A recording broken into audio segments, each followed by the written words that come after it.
Welcome, everyone, to the next installment of the conversations that I've been having with Indeed employees, looking at how Indeed has been navigating the global impact of COVID-19.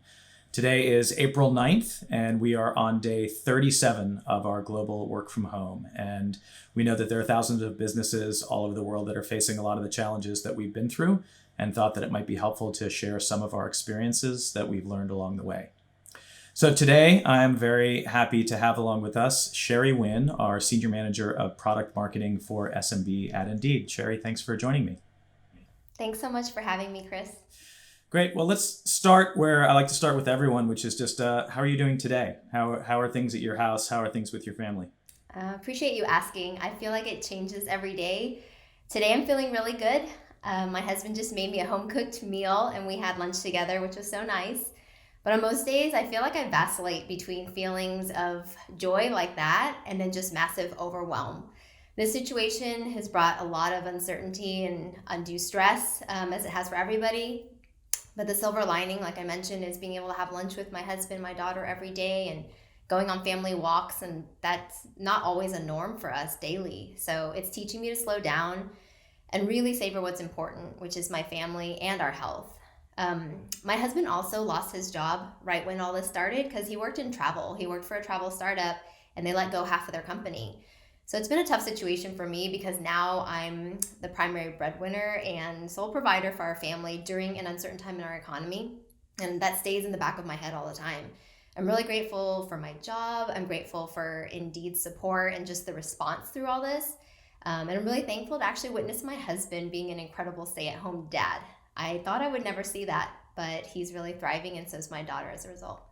Yeah, and I think that's been one of the remarkable things about this experience is that while we're talking to everyone over Zoom, we're seeing a little view into people's home life that we don't normally get. And when you work with people, you get to know them personally and you'll ask questions, but we're getting a view into more and more people now, and we're seeing kids run into Zoom meetings and dogs barking and things like that. And I think actually I find myself asking more frequently today, how are you doing in a real way and getting real answers from people than I normally do. So thank you for sharing that with us today. What we're here for and what I want to talk about is specifically the amazing work that you have been doing with a group of other folks to really help and support people through this experience over the last couple of months. But let's just back up and start a little bit. Just tell us a little bit about your role at Indeed. What were you doing before the beginning of March when all of this started for us? Yeah, well, I've been here for about 2.5 years. I'm on the product marketing team for supporting small and medium businesses. So I help a ton of our clients understand how Indeed can help them make great hires. And I work with our incredible product teams to launch new products and features and drive customer adoption. So that's my role at Indeed. My other full-time job is I'm a mom to a 3-year-old, very fierce and independent and intuitive daughter named Amaya. And I'm also happily married to my husband and high school sweetheart. We've been together for 18 years and we have a dog who's 14. So it's all of us in the house together. And also, right before all this started, I submitted an application to found the Parents and Caregivers Inclusion Resource Group, which was approved right before the holidays, but we kind of soft kicked it off at the beginning of this year. And now it's kind of come full blown during this time of crisis.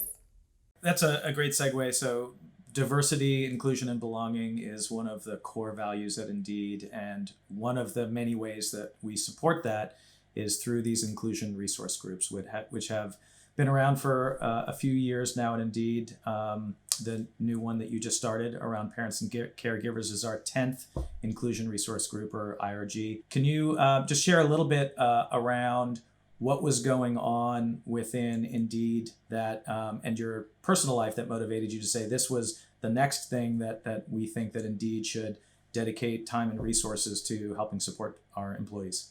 As a mom and as somebody who finds a lot of her worth through work, I define myself by all of these different titles that are very intersectional, right? I'm a woman, I'm a mom, a sister, a daughter, an advocate, an ally. So this value of inclusion and belonging for me means that I am able to show up exactly who I am with all of the mess that is my life as a human and people not only welcome me to the table, they're happy to have me there and to learn and embrace the perspective that I bring. So I consider myself an activist for working moms. Ever since I became a working mom, I've continued to have to advocate for myself. And people kind of started to know me for that. Last year, as a result, I was asked to work on a project with our segment team, segment managers, and they asked me to help them help people who've taken time off for caregiving return to work. And in this project, we started to do a ton of UX interviews, and we found that a majority of these people were moms. And so this project started as an initiative to help women find jobs. I actually started uncovering a whole slew of related problems around caregiving and work today, from the gender pay gap and having to justify like earning an income versus paying for childcare, to the lack of universal daycare available, to paid leave. The problem wasn't just about getting her a job, it was about making systemic changes to our culture around work and caregiving. And so as we started doing these interviews and learning more, I wanted to unpack like, why are women leaving the workforce in the first place? Like, why are we helping them come back to work? And I found this really staggering statistic.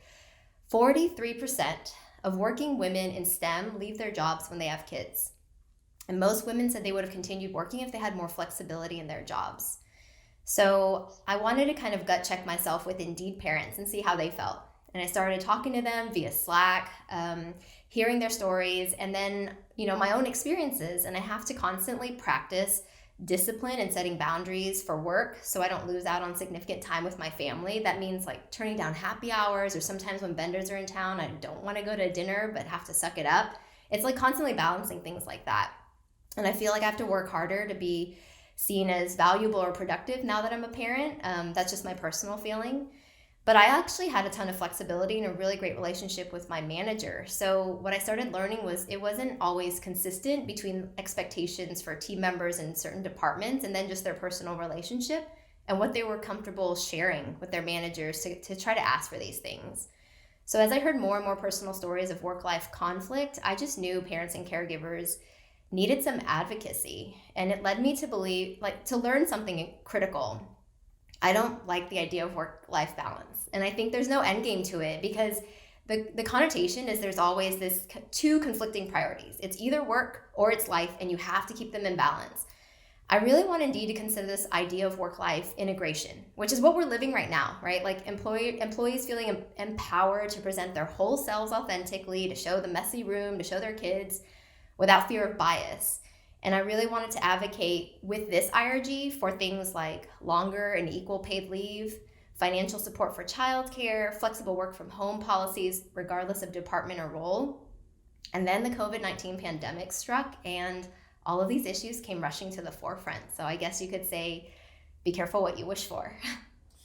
Yeah, so this has been a theme, I think, in a lot of what we've seen. There are a number of issues just around the nature of work and around how Indeed tries to help our clients, things that we've been working on that we knew were part of the future, and we were trying to convince people they were important. And suddenly, overnight, things like being able to do virtual interviews is absolutely essential to anyone who's trying to hire right now. So as you pointed out, we have been aware of the fact that it's very difficult if you've got young kids or even older kids, and you're trying to sort of balance all of those things to be able to work side by side with people that don't have the same set of responsibilities. And then kind of overnight, so on March 4th, we had 10,000 people all go to work from home overnight. And some of these challenges came to the forefront really immediately. And so the timing of the work that you were doing could not have been, more prescient. So tell me, what have you and the IRG and the other allies been able to do to help support Indeed employees first? And then we'll talk maybe about some larger things for the entire workforce. Yeah, well, I feel like you say this a lot, but everybody's just really come together. And I think there's been a ton of empathy. One of my superpowers is connection, like connecting with others and being able to connect people. So from the moment this started, I just really wanted to get a pulse on our community and also see how people were doing. But honestly, it was selfish. I just really needed support for myself because I didn't know how to manage this, and I didn't know if I was making the right decision from day to day. So amidst this global crisis, and then finding out the next week that all these schools were closed, we really just had to take action and come together. So I first discovered from our San Francisco office, one of our colleagues, Kenji, had put together this incredible document. So it's called the Unofficial Work from Home Guide for Kids for Indians. And I saw that and started talking to him. And then Lisa recommended we start the parents Slack channel. So I did that. And in a couple of days, 600 people had joined. And we just started hearing stories of, here's my situation. I have a partner. I don't. I have kids this age. I have elderly parents that I have to care for. And everybody just started coming together, supporting each other, commenting, posting and sharing their stories of, messy houses and kids all over the place, passing on information, useful tools. I saw a ton of vulnerability, empathy. I also just saw all the stress and all the different forms of stress. And so the biggest struggle really was work-life balance at the time. Honestly, because most people were trying to keep the old way of doing things. They're like, I don't know how I'm going to figure out 40 hours in a day on top of caring for my kids for like 11 to 12 hours a day. And the magic solution was, let's just not sleep. And I knew that was going to lead to burnout. So it was something I wanted to address. And I just started sending information to you, to the staff, and just helping them understand these are the stories we're hearing and these are the stories that we have to mitigate. There's a diverse range of caregivers, right? There were parents with autistic children, and they have to start their learning for them every day, right? Like turn on the camera, things like that. We have adoptive parents who are struggling. We have single parents who don't have a partner or anybody else in the house to share responsibilities with. We have people taking care of the elderly who are so highly vulnerable at this time, maybe ill spouses. So this IRG really needed to see all these people for who they are and advocate for all their needs. I was doing little things like putting together messaging for the Q&A that you run weekly, email communication that went out to our managers on how to give guidance during this time. Honestly, the biggest thing we could say was take PTO, be understanding, start conversations, know that people are going to pop in and out of Zoom. It was just really a time to get real. And there was honestly the biggest call to action I saw was take care of yourself and your mental health first.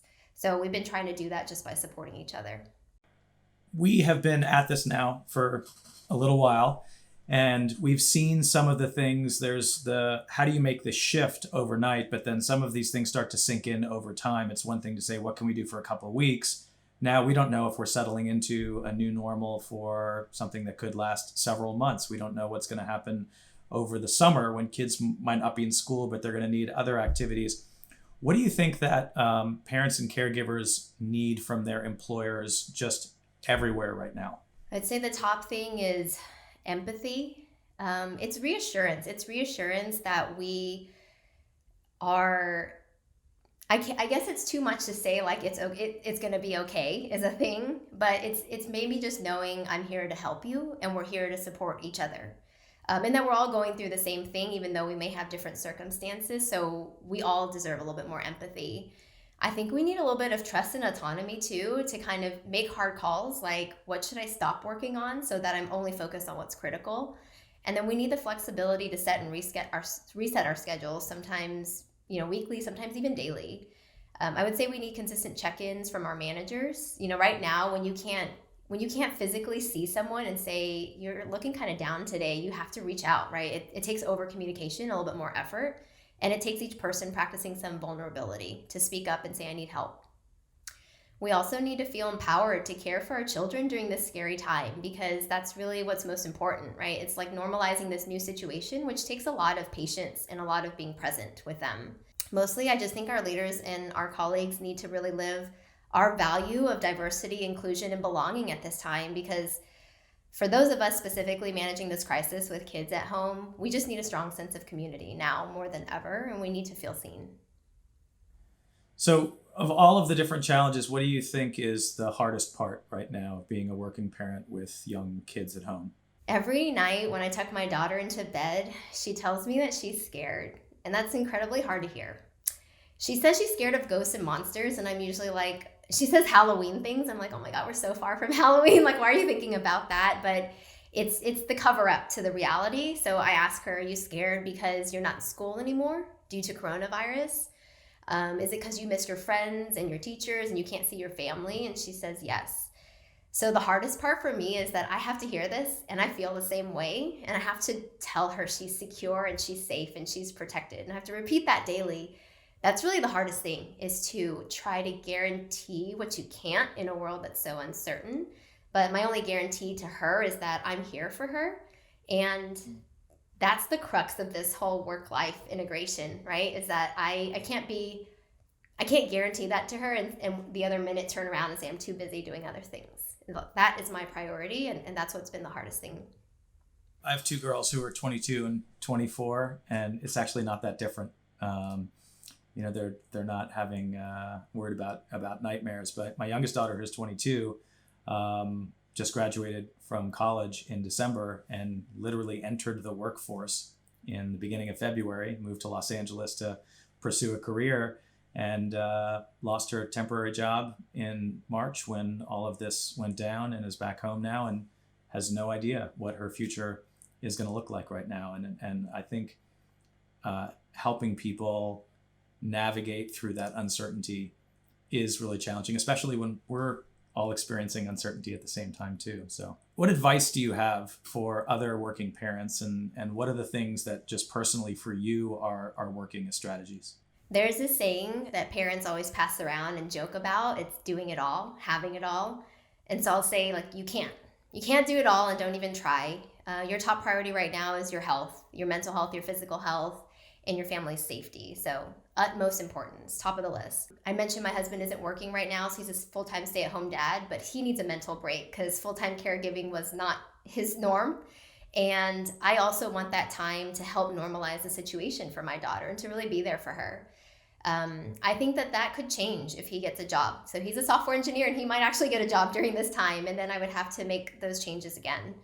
The other thing I'm trying to do is vocally communicate my top priorities. I send an email to my team weekly, and say, here's what I'm focusing on, and here's what's fallen off my plate as non-critical, and asking for help where I need it. The most important thing is I meditate, or take deep breaths, or do the virtual yoga classes Indeed provides, or just get out and take a walk if it's a nice day. And then through Aetna, my therapy sessions have moved to telehealth, and I've kept those. I do an hour session weekly. So I would say that has given me some mental fortitude and a little bit of space during this tough time. Yeah, it's that old analogy of when you're on the airplane and they are giving you the warnings. They say, put on your oxygen mask first. And as a parent, that's always the hardest advice to take, but it's actually probably the most useful. So as you look back over this time and think about not maybe what you would do differently, but I think of it maybe more in terms of knowing everything that you know now about all the stuff that we've learned over the last couple of months. If you could go back and talk to February Sherrie and give you some advice, what have you taken from this that would be helpful kind of to have known at the beginning? I would ask for help sooner, and also in doing that, adjust my own expectations of what I can and can't do, and talk to my manager about that and just get understanding and support. Because I've been reading stuff lately just from people who've experienced times like war, right?